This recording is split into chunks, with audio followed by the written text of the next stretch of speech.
А это уже последний звонок, 26-й в истории 14-й школы. В начале 80-х, когда жизнь в поселке Энергетиков била ключом, здесь работали 2 школы. Теперь осталась одна. 14-я тогда находилась в деревянном здании на окраине, но количество учеников стремительно увеличивалось. Так что уже через 4 года юные жители Серебряного Бора отправились грызть гранит науки в просторном каменном здании, построенном, как тогда и было заведено, ударными темпами в рекордно короткие сроки. Объединение 2 школ произошло 10 лет назад.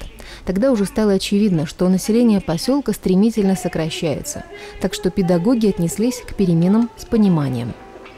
Сегодня коллективом 14-й школы руководит Людмила Стихина.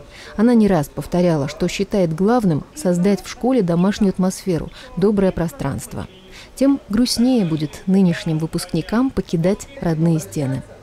В этом году школу заканчивают 29 ребят. Из них 2 девушки уже прославились тем, что были приглашены в молодежную сборную России по хоккею. У остальных наверняка все еще впереди.